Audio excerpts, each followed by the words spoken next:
Percentage chapter को जहां पर छोड़ा था, चलिए अब उसके आगे के सवाल शुरू करते हैं इस वीडियो में। तो आइए अब देखते हैं क्वेश्चन नंबर 39। इसमें क्या बोल रहा है कि if income tax is increase by 19% then net income decreased by 6%, find the rate of income tax. तो यहाँ पर इस टाइप के सवाल करने से पहले कुछ बेसिक टर्म्स हैं जिनके बारे में आपको पता होना चाहिए। एक होता है ग्रॉस इनकम।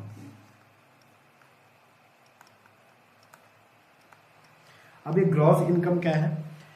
जैसे कि मान लेते हैं कि हमको मिले हैं महीने के 100 रुपये, ठीक है, ओवरऑल ये 100 रुपये मिले, जिसमें से हमने गवर्नमेंट को कुछ टैक्स दिया, कुछ डिडक्शन होते हैं, टैक्स भी वन ऑफ द डिडक्शंस है। तो जो टैक्स डिडक्शन हुआ, मान लेते हैं कि वो टैक्स कट गया 10 रुपये, ठीक है। तो टैक्स कटने के बाद हमें जो सैलरी मिली वो मिली 90 रुपये। तो 90 रुपये वो हमारे अकाउंट में सैलरी में जाएगी, बैंक अकाउंट में डायरेक्टली क्रेडिट होगा। तो इसको हम बोलते हैं नेट इनकम, ठीक है। यहां तक ग्रॉस इनकम क्या है, टैक्स क्या है और नेट इनकम क्या है। ग्रॉस इनकम जो हमें मिलती है उसके ऊपर से हमें टैक्स देना पड़ता है, या जो भी डिडक्शन होगा वो करेंगे हम, और जो हमारे हाथ में या फिर हमारे बैंक में जितना पैसा आता है वो कहलाएगा हमारा नेट इनकम। तो यहाँ पे ये बोल रहा है कि टैक्स जो है वो 19% बढ़ गया है। पहले जो भी टैक्स था, मैंने मान लिया कि पहले 10 रुपये टैक्स लगता था, अभी क्या होगा कि टैक्स बढ़कर हम बस मान रहे हैं कि 15 रुपये टैक्स हो गया, ठीक है, 5 रुपये टैक्स बढ़ गए। तो उससे क्या होगा, ग्रॉस सैलरी में तो कोई चेंज नहीं है, 100 रुपये पहले ग्रॉस मिलता था, अभी भी 100 रुपये ही मिल रहा है। लेकिन इन हैंड सैलरी जो है वो अब कितना मिला करेगी, 85, 100 में से 15 गया 85 रुपये। तो हमें ये देखने को मिल रहा है कि नेट इनकम में भी कमी आ गई है ना। जब टैक्स में कमी आई तो हमारी नेट इनकम भी कम हो गया, क्योंकि ग्रॉस जो सैलरी है वो तो सेम है, वो तो चेंज नहीं हुआ है। चेंज क्या हो रहा है, चेंज हो रहा है हमारा टैक्स। तो जब टैक्स बढ़ेगा तो जाहिर सी बात है हमारे खाते में जो पैसे आते हैं वो कम आएंगे, ठीक है। उसी तरीके का सवाल है। तो यहां पे एक चीज तो ये ध्यान रखनी है कि ये जो टैक्स है, टैक्स डिडक्शन या फिर टैक्स रेट, या सिर्फ टैक्स ही लिखे हैं मगर इसको,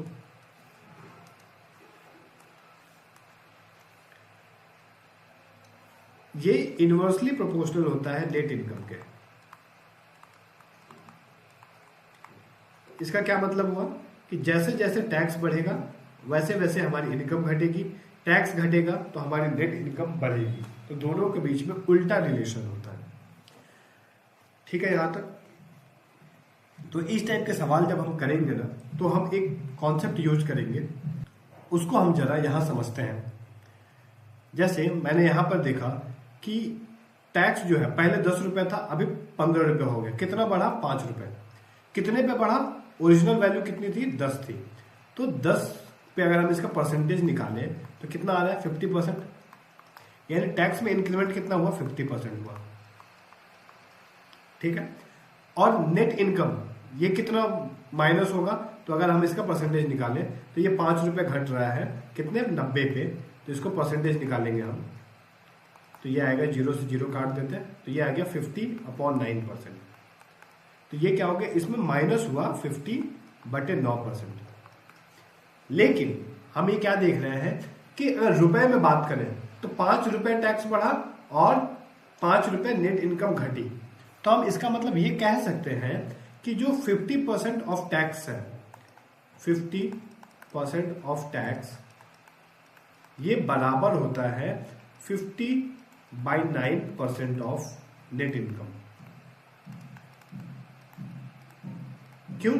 क्योंकि ये भी 5 रुपए है और ये भी 5 रुपए। 5 रुपए टैक्स बढ़ा, 5 रुपए नेट इनकम घटी।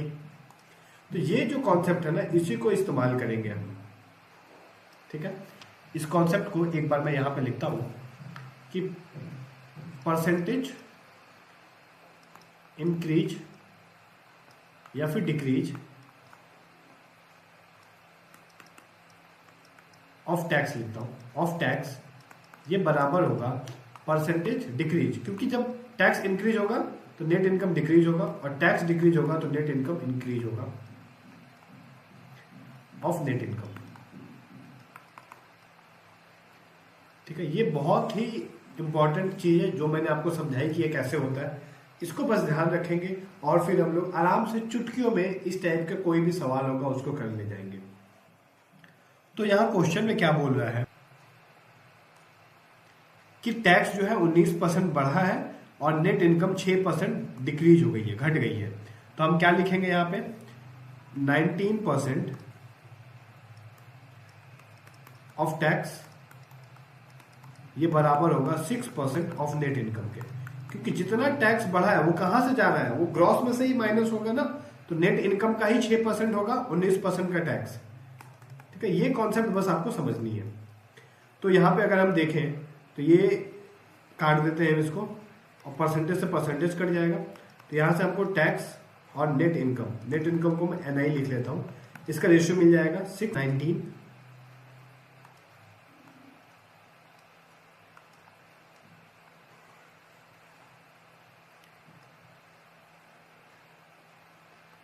तो अब हमें टैक्स और नेट इनकम का रेशियो मिल गया। मान लेते हैं टैक्स 6 रुपए कट रहा है और 19 रुपए उसको हाथ में सैलरी मिल रहा है नेट इनकम, तो उसकी ग्रॉस सैलरी कितनी हो जाएगी, ग्रॉस इनकम ये हो जाएगी 19 + 6 यानी कि 25 रुपए। ठीक है, हमसे पूछ रहा है कि टैक्स का रेट कितना था। तो टैक्स किस पे लगता है, हमेशा ग्रॉस इनकम पे लगेगा टैक्स। तो 6 रुपए टैक्स लग रहा है कितने पे, 25 रुपए पे। तो इसका परसेंटेज निकालना है तो 100 से मल्टीप्लाई कर दिया, 25 से काटा 4 बार में, तो ये 24% आ गया। यानी जो टैक्स का रेट था वो हुआ हमारा 24%। ठीक है, तो इस तरीके के सवाल के लिए बस ये वाला कॉन्सेप्ट हमें याद रखना है, हम इस टाइप के सवाल इजीली कर ले जाएंगे। Question number 40। अच्छा, ये ग्रॉस इनकम को ना हम टोटल इनकम में बोलते हैं। ठीक है, ये चीज आप ध्यान रखिएगा, ग्रॉस इनकम क्या होती है या फिर टोटल इनकम क्या होती है, फिर इस पर टैक्स कैसे डिडक्ट होता है, और जो हमें इन हैंड या फिर जो अकाउंट में टोटल पैसा मिलता है उसको हम लोग क्या बोलते हैं, नेट सैलरी बोलते हैं या नेट इनकम बोलते हैं। तो ये सब आपको मैंने बताया था और ये भी बताया था कि कैसे टैक्स डिडक्शन में और नेट इनकम में इनवर्स रिलेशन होता है, एक दूसरे के ये उल्टे होते हैं कि अगर टैक्स बढ़ेगा तो नेट इनकम घटेगा, अगर टैक्स घटेगा तो नेट इनकम बढ़ेगा। तो इस टाइप के सवाल के लिए मैंने आपको एक छोटी सी ट्रिक बताई थी। क्या बताया था मैंने कि जो टैक्स पे जो परसेंटेज है, मतलब टैक्स पे इंक्रीज या डिक्रीज परसेंटेज है, मैं लिख लेता हूं इंक्रीज या फिर डिक्रीज परसेंटेज, ये बराबर होता है नेट इनकम के डिक्रीज या फिर इंक्रीज परसेंटेज के। ठीक है, इतना आपको पता है। तो इस सवाल भी हम इसी कॉन्सेप्ट पे बेस्ड है, उसको ऐसे ही करेंगे। क्या बोल रहा है कि 19% इनकम टैक्स बढ़ रहा है तो नेट इनकम में 1% की कमी आ जा रही है। तो टैक्स कितना बढ़ा है, 19%, तो यहां लिख लेंगे हम 19%, और नेट इनकम कितना कम हो गया, ये हो गया 1%, तो यहाँ 1 लिख लेंगे। तो यहां से हमें टैक्स और नेट इनकम की रेशियो मिल जाएगी 1/19। ठीक है, तो अगर टैक्स 1 रुपए था तो नेट इनकम 19 रुपए मिल रहा था, तो ग्रॉस या फिर टोटल इनकम क्या हो जाएगी, इन दोनों को जोड़ देंगे हम, टैक्स और नेट इनकम को, तो ये हो गया 20। तो हमसे पूछा रेट ऑफ इनकम टैक्स, तो इनकम टैक्स जो भी लगता है वो ग्रॉस या टोटल इनकम पे लगता है। तो टोटल इनकम 20 रुपए पे कितना टैक्स लगा है, 1 रुपए का टैक्स लगा है। तो 20 पे 1 रुपए जो होता है यानी 1/20, ये कितना परसेंट है, ये है 5%। इसको 100 से मल्टीप्लाई कर देंगे तो ये 5% आ गया। इतना तो आप परसेंटेज निकालना आप सीख ही चुके होंगे, आपको बस प्रैक्टिस करते रहना है और जितना से जितना ज्यादा हो सके उसको रिवाइज कीजिए। तो इस टाइप के सवाल एग्जाम में कभी कभी आते हैं। एक छोटा सा कॉन्सेप्ट है, तो ये इसको ध्यान में रखना है, याद रखना है, नहीं तो ये इस टाइप के सवाल थोड़े से लेंथी हो जाएंगे अगर हम बेसिक मेथड से करें। मैंने आपको बताया भी कि बेसिक से कैसे करते हैं पिछले वीडियो में। तो आइए अगला क्वेश्चन देखते हैं। क्वेश्चन नंबर 41, ये भी टैक्स से ही रिलेटेड है। क्या बोल रहा है, पढ़ते हैं। एक व्यक्ति 30% आयकर देता है, आयकर वही टैक्स, 30% टैक्स देता है on this tax he has to pay a surcharge of 10%। अब जो टैक्स उसने पे किया है ना, उस पे भी उसको 10% का सरचार्ज देना पड़ता है। मतलब कि मान लेते हैं कि एक आदमी की जो ग्रॉस इनकम है ना वो 100 रुपए है, तो वो उस पर 30% का टैक्स दिया, 30 रुपए। अब ये जो 30 रुपए बचे हैं ना, इस 30 रुपए पर भी वो आगे चल के सरचार्ज दे रहा है, इस टैक्स पर सरचार्ज दे रहा है वो। कितने परसेंट का? 10% का। तो 30 का 10% कितना हो जाएगा? 3। तो यानी 30 रुपए टैक्स और 3 रुपए सरचार्ज, तो टोटल टैक्स में कितना खर्चा हो गया उसका? 33 रुपीज। तो ये 100 का कितना परसेंट है? ये 33%। तो यानी जो नेट टैक्स उसको डिडक्ट हो रहा है, कट रहा है, वो 33% है। हमसे वही पूछा था नेट टैक्स दर कितना है, नेट टैक्स दर, तो 33% will be the right answer. इसमें कुछ ज्यादा था नहीं, बहुत ही आसान सा सवाल है, इसको आप खुद से भी कर सकते थे। नेक्स्ट क्वेश्चन देखते हैं, question number 42। Aman's annual income has increased by 20 lakh. उसका जो एनुअल इनकम था ना, साल में जो पैसा मिलता था, वो 20 लाख बढ़ गया। But tax on income that he has to pay reduced from 20% and to 16%. He now pays the same amount of the tax earlier.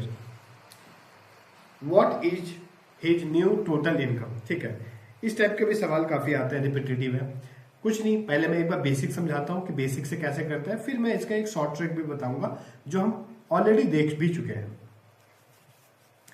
तो मैं ना एकदम बेसिक से करता हूँ। मान लेता हूँ कि जो शुरू में जो उसकी इनकम थी ना, इनिशियली उसकी इनिशियल इनकम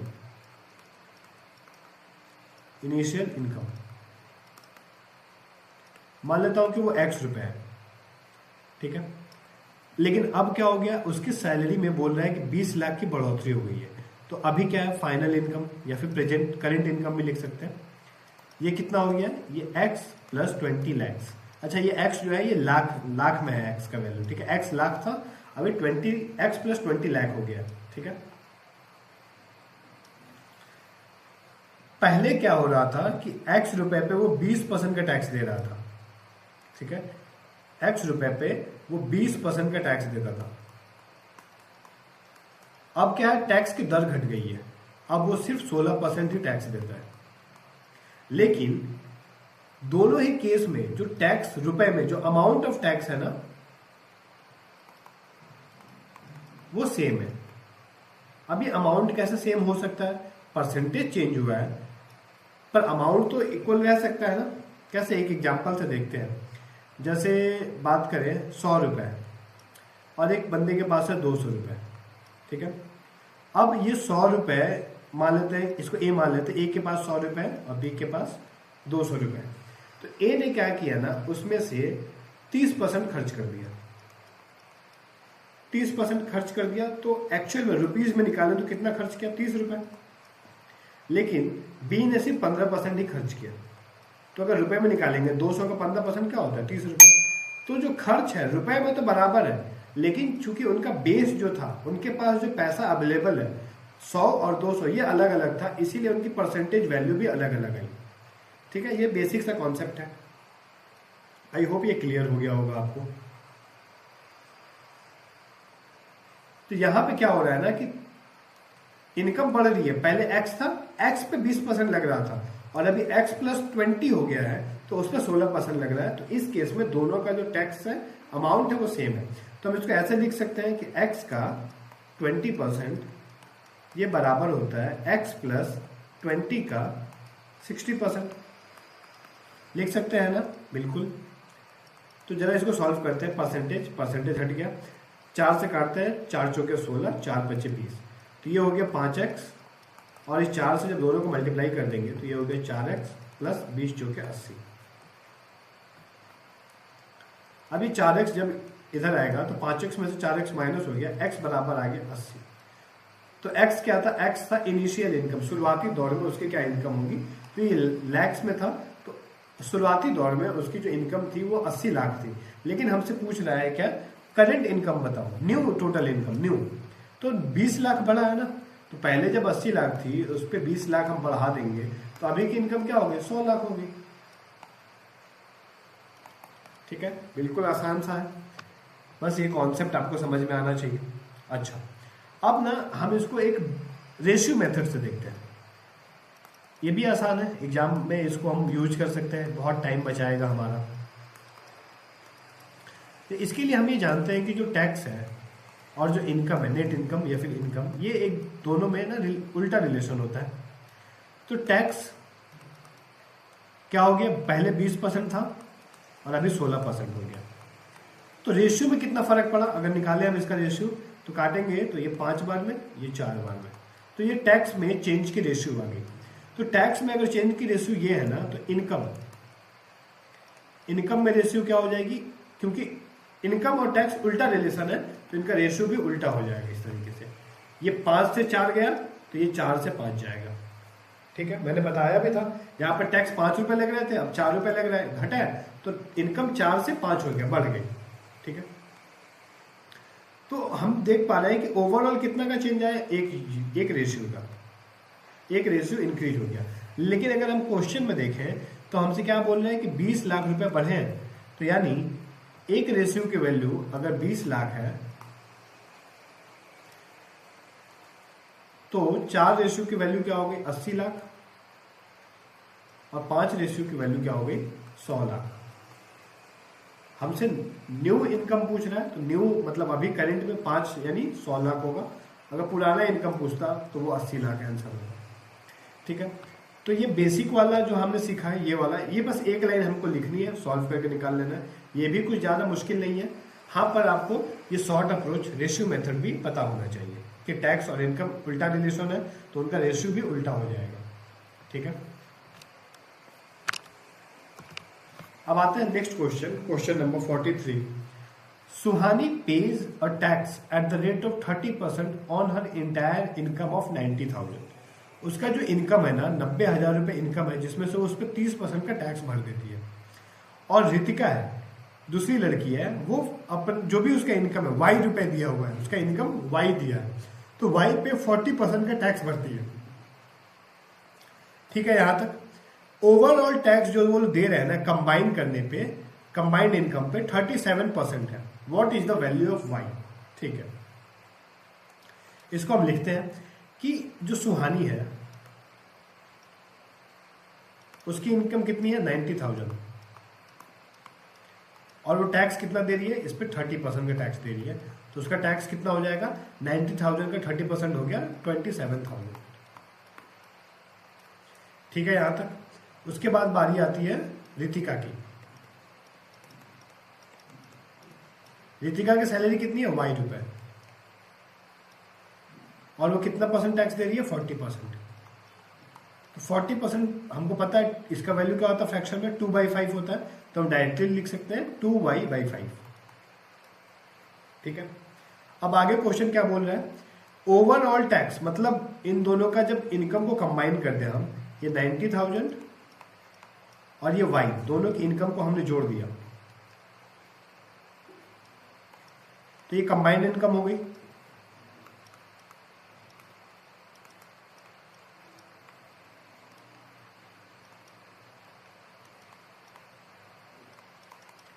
ठीक है, ये कंबाइंड इनकम हो गई।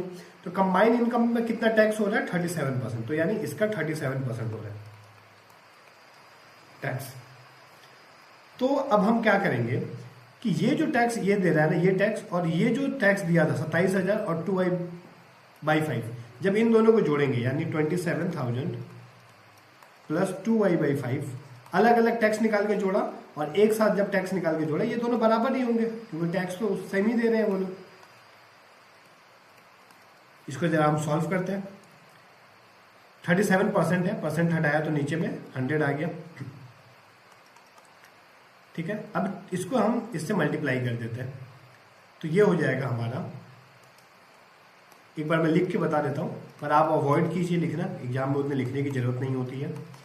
ये 2 जीरो से ये 2 जीरो कट जाएगा, 9 से 37 को मल्टीप्लाई कर देते हैं, तो 9 7 63, हाथ में लगा 6, 9 3 27 और 6 33, 2 जीरो है तो 2 जीरो दे दिया, प्लस 37y/100। ठीक है, यहां तक। तो अब हम माइनस कर लेते हैं जरा, यहां पर 33,300 और ये है 27,000, तो जब 33,300 में से 27,000 माइनस करेंगे तो ये आ जाएगा 33 में से 27 गया 6,000 और 300, 6,300। अब 37y को 37y बाई 100 को इधर लाएंगे तो इसको भी ना क्या करते हैं, डिनोमिनेटर में 100 बना लेते हैं, ऊपर नीचे 20 से मल्टीप्लाई कर देते हैं। ये मन में करेंगे हम, ठीक है, लिखने की जरूरत नहीं, मैं बस लिख के दिखा रहा हूं ताकि आपको समझ में आए कि करना कैसे है। तो ये हो गया 40y और नीचे तो 100 ही है, तो 40y में से 37y जाएगा तो 3y और नीचे 100 बचेगा, ठीक है। 3 से काटते हैं 21,000 और ये 100 जाकर उधर मल्टीप्लाई हो जाएगा। तो जो y की वैल्यू आई वो हो गई 210000 यानी 2,10,000। तो y की वैल्यू आ गई 2,10,000 जो कि है ऑप्शन नंबर डी। तो ये तो हुआ पूरा बेसिक मेथड, पर इतना हम लिख के करेंगे नहीं। मैं अगर एग्जाम में अगर मान लो ये इस टाइप का क्वेश्चन आता तो मैं क्या करता, मतलब आपको क्या करना है, अगर आपने ये पहली बार ये क्वेश्चन देखा अब आपको क्या करना है, बस इतना लिखना है कि 90,000 का 30% ये सुहानी पे कर रही थी, प्लस y पर 40% रितिका पे कर रही थी। तो ये बराबर हो गया दोनों की कंबाइंड इनकम, यानी 90,000 प्लस y इस पे 37%। बस ये एक लाइन लिखना है आपको, उसके बाद आपको सॉल्व कर लेना है। ये तो पता है आपको 37,000 हो जाएगा, 27,000, और ये जब आप मल्टीप्लाई करेंगे इन दोनों को तो ये आएगा 33,000 होगा, ये 33,300, और ये 37% ऑफ y है और ये 40% ऑफ y है। तो एक तरफ लाके आप लिख दीजिए 3% ऑफ y, यानी कि 3/100y, 3y/100, ठीक है। आप उसको सॉल्व कर लीजिए। तो ये उतना भी लेंदी नहीं है, आप इसको कर सकते हैं बेसिक मेथड, या फिर इसका एक और मेथड है जो आगे जब हम लोग मिक्सचर और एलिगेशन चैप्टर पढ़ेंगे उसमें सीखेंगे, एलिगेशन मेथड। तो ये एलिगेशन मेथड जब हम सीखेंगे ना तो तब उस टाइप के सवाल हम फिर से देखेंगे वहां पे, तो वो काफी आसान हो जाएगा। पर फिर भी मैं एक बार आपको एलिगेशन से इसको करके बताता हूँ कि एलिगेशन से अगर हमको करना हो तो कैसे करेंगे। तो एलिगेशन एक मेथड है जिसमें हम लोग क्या करते हैं कि सुहानी कितना पे कर रही है 30%, रितिका कितना पे कर रही है 40%, और दोनों जब मिला के पे कर रहे हैं तो वो कर रहे हैं 37%, उसको बीच में लिखेंगे। अब फिर माइनस करेंगे तो ये हो गया 7, ये हो गया 3। तो ये जो हमें रेशियो मिला ना, ये मिल जाता है हमें उनकी इनकम का रेशियो 3:7, कि अगर 3 रुपए सुहानी का है तो 7 रुपए रितिका के हो जाएंगे। लेकिन 3 रुपए तो है नहीं सुहानी का, कितना है 90,000, यानी 90,000 जो है वो 3 का वैल्यू है, तो 7 का क्या वैल्यू होगा बस निकाल लिए 3 बार में, और ये मल्टीप्लाई होकर आ गया 21,000, ये 21 हो गया, तो ये 4 जीरो यानी 2,10,000। तो ये काफ़ी इजी पड़ेगा। तो ये मेथड भी आप ध्यान में रखिए, जब हम लोग मिक्सचर और एलिगेशन चैप्टर पढ़ेंगे तो इस मेथड को हम तब उस समय और ज़्यादा बारीकी से और डिटेल में पढ़ेंगे। अब आते हैं क्वेश्चन नंबर 44 पे। The salaries of P and Q together amount to 1,20,000, मतलब P और Q दोनों के सैलरी मिला के 1,20,000 है। P जो है 95% खर्च कर देता है अपनी सैलरी का, और Q जो है 85% खर्च कर देता है अपनी सैलरी का। If their savings are the same then what is P salary. अब आप इसको पॉज कीजिए और इसको खुद से ट्राई कीजिए एक बार करने का, कि आप इसको सोच पा रहे हैं कि नहीं इस सवाल को करने के लिए।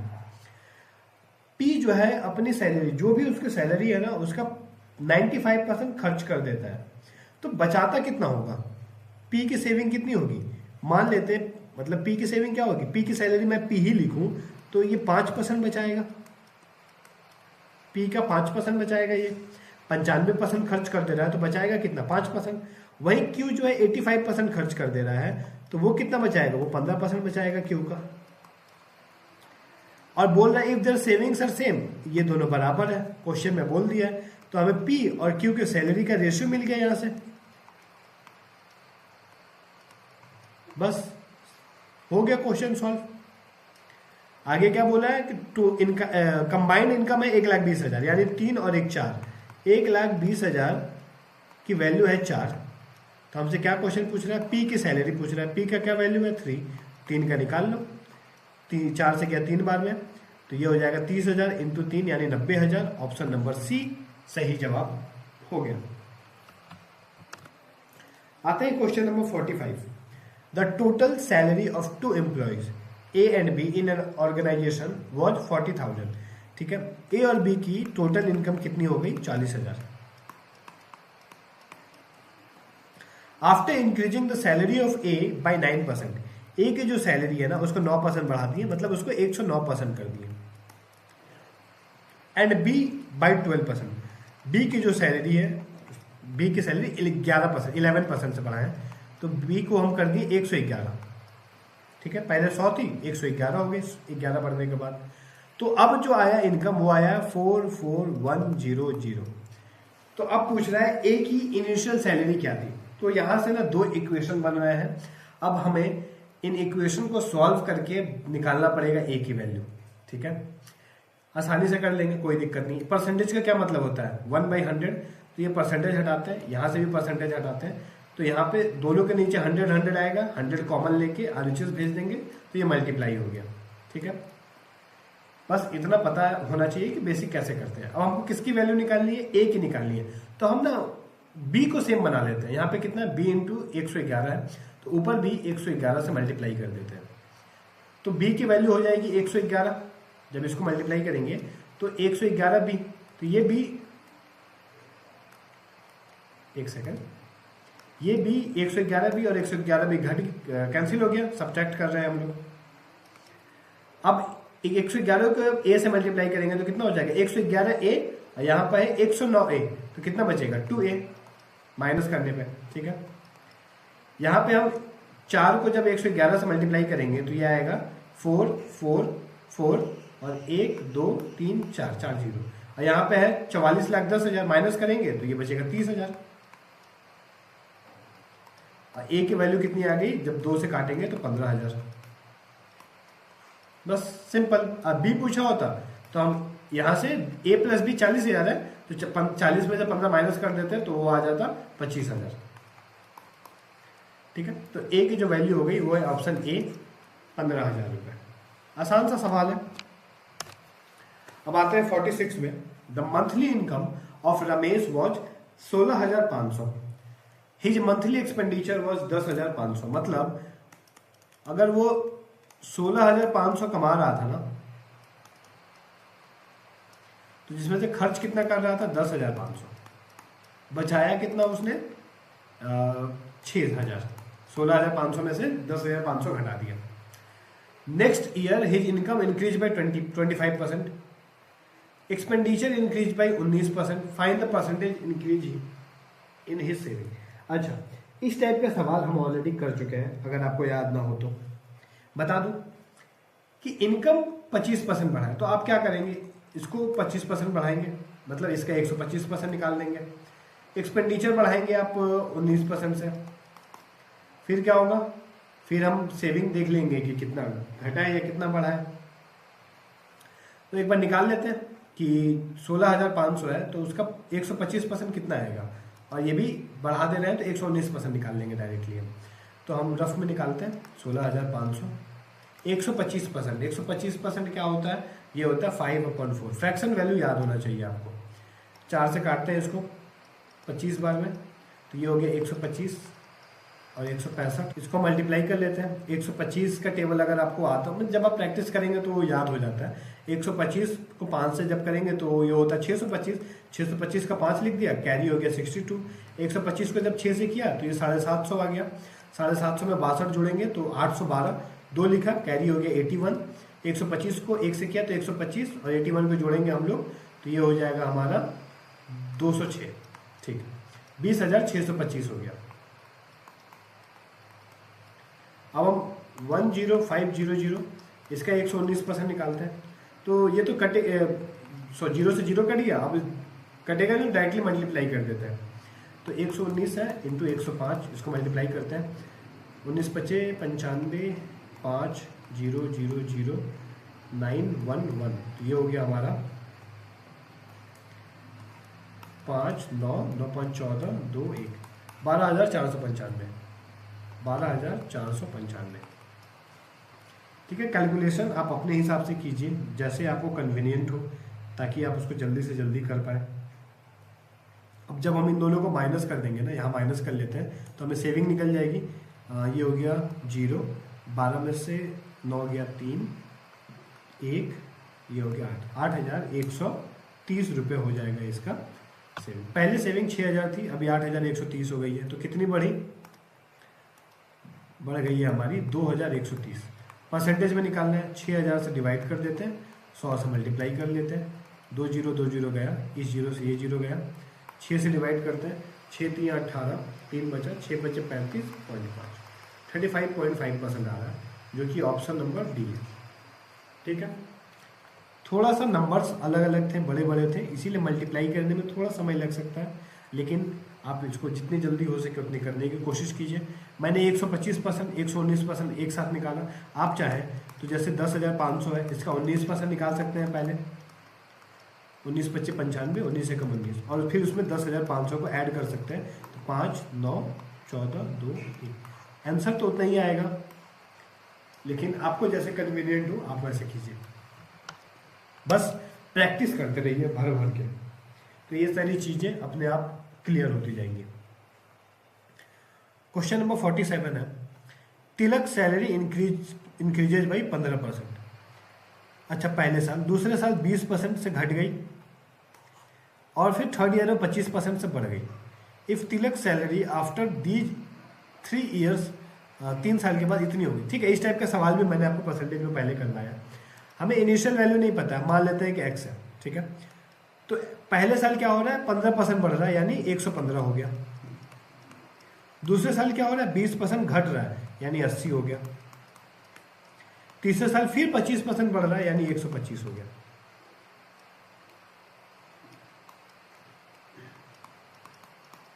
और ये किसके बराबर हो गया, 23,000 के। बस सॉल्व करेंगे, यहां से x का वैल्यू मिल गया।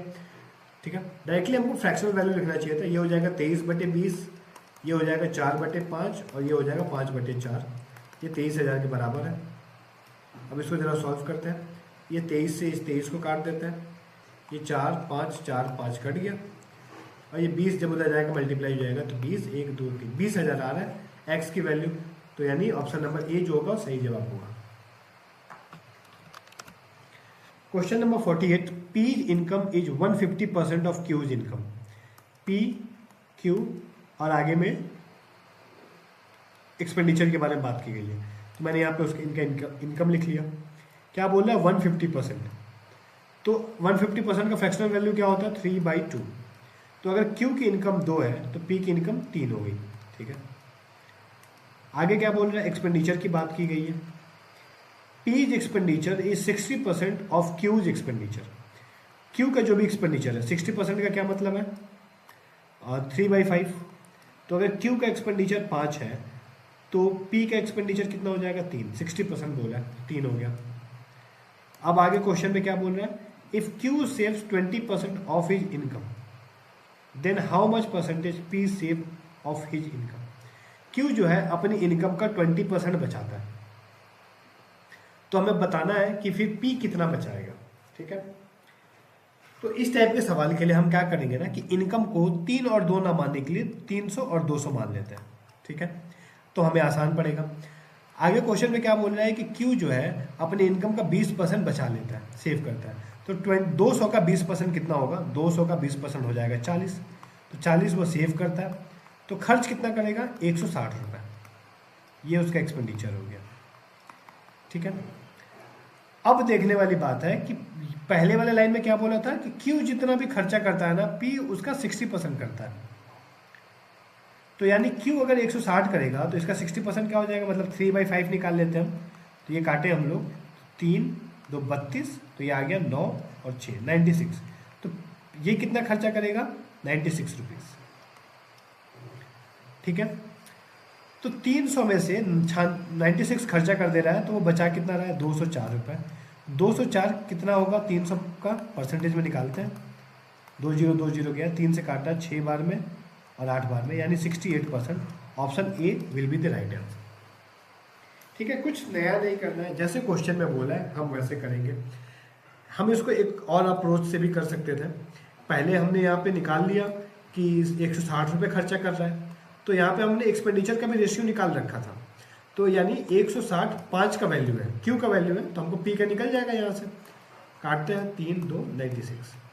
तो एक ही बात आएगा, आप जिस तरीके से कन्वीनियंट हो उस तरीके से कर सकते हैं। Question number 49, given that 10% of A income बराबर है 15% ऑफ बी इनकम, ये बराबर है 20% ऑफ सी इनकम। ठीक है, 10% ऑफ ए, मैं एक बार लिख लेता हूँ, 15% ऑफ बी और 20% ऑफ सी। पहले देखेंगे कि अगर इन तीनों में कुछ कॉमन है, कट रहा है तो काट दो।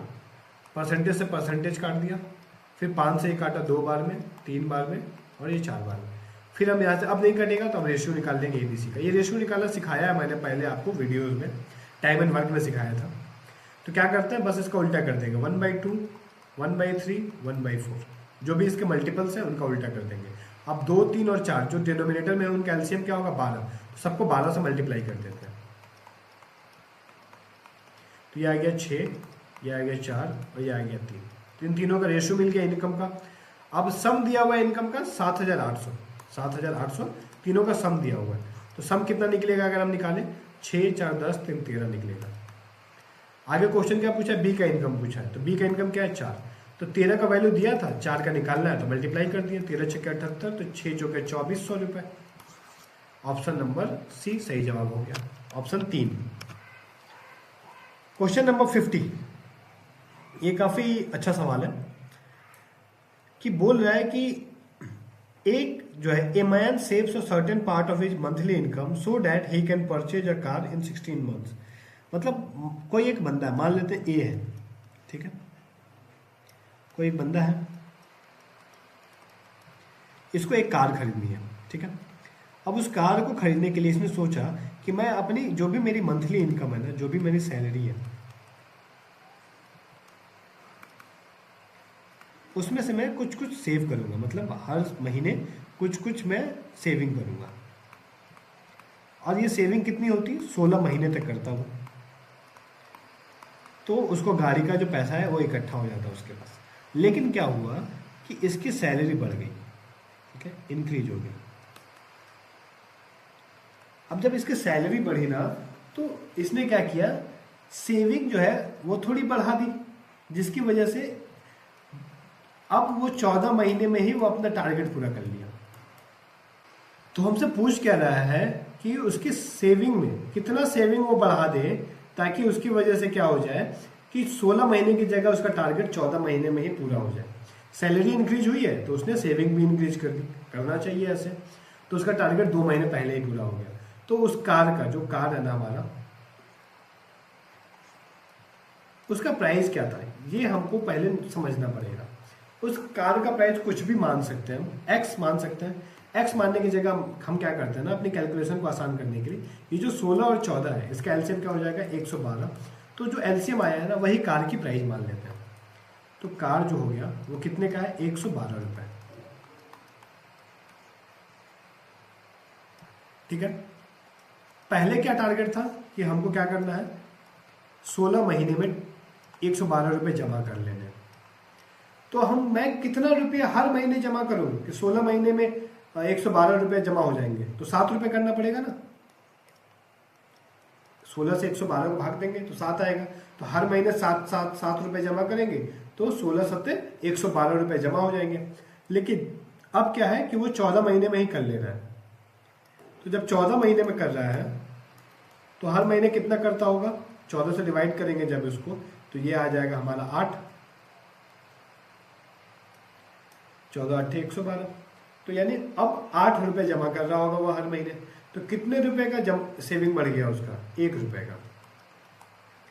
तो 1 रुपया इनिशियल 7 का कितना परसेंट है, 1/7 तो हम ऑलरेडी जानते हैं कि क्या होता है, 14 सही 2/7%।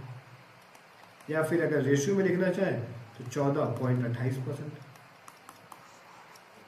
ठीक है, तो ये कौन सा ऑप्शन हो गया, ऑप्शन नंबर बी जो हो गया ये सही जवाब हो गया। ठीक है, तो इस तरीके से अगर आप इनकम, एक्सपेंडिचर और सेविंग्स वाले कोई भी क्वेश्चन है, मैंने सारे टाइप्स ऑलमोस्ट कवर किए हैं। एक आप छूट गए होंगे अगर मुझसे, तो मैं आने वाली वीडियो में उसको जरूर कवर करवाऊंगा। अब आपको क्या करना है, इन सवालों को बार बार प्रैक्टिस करना है। कोई भी प्रीवियस ईयर का एक सेट उठाना है, एक बुक लेनी है और उस बुक से जितने भी इनकम, एक्सपेंडिचर और सेविंग्स वाले क्वेश्चंस हैं, या फिर परसेंटेज में हमने इससे पहले जो क्वेश्चंस किए थे बेसिक कॉन्सेप्ट पे बेस्ड, वो सारे क्वेश्चंस आप सॉल्व कीजिए खुद से। Time and work, pipe and cistern, in way work and wages, इनसे भी सवाल आप प्रीवियस ईयर के सॉल्व कीजिए। कोई भी डाउट हो, कहीं पे भी दिक्कत हो, कोई क्वेश्चन ना बन रहा हो, तो इंस्टाग्राम चैनल का लिंक दिया हुआ है आपको डिस्क्रिप्शन में, टेलीग्राम का लिंक दिया हुआ है, आप कहीं पे भी क्वेश्चंस को पोस्ट कर सकते हैं, शेयर कर सकते हैं मुझसे, और चैनल्स को भी आप फॉलो कर ले, इंस्टाग्राम चैनल को, टेलीग्राम चैनल को। और इसके साथ साथ जो वीडियोस है यूट्यूब पे, अगर आपको पसंद आ रही है तो लाइक कीजिए, अपना फीडबैक दीजिए, कमेंट कीजिए कि कैसा लग रहा है आपको, और अगर आपको पसंद आ रहा है, अगर हेल्पफुल है, तो इसको आप जरूर शेयर कीजिए ताकि इन वीडियोस को रीच मिल सके। तो बस इतना ही इस वीडियो में, मिलते हैं अगली वीडियो में नए टाइप ऑफ क्वेश्चंस के साथ। परसेंटेज को हम आगे उसमें फॉरवर्ड करेंगे, आगे लेकर जाएंगे। तो थैंक यू फॉर वॉचिंग। अगर आपको ये वीडियो पसंद आई हो तो इस वीडियो को लाइक करें, शेयर करें और चैनल को सब्सक्राइब करें। और अगर कोई भी डाउट आया हो तो उसे कमेंट जरूर करें।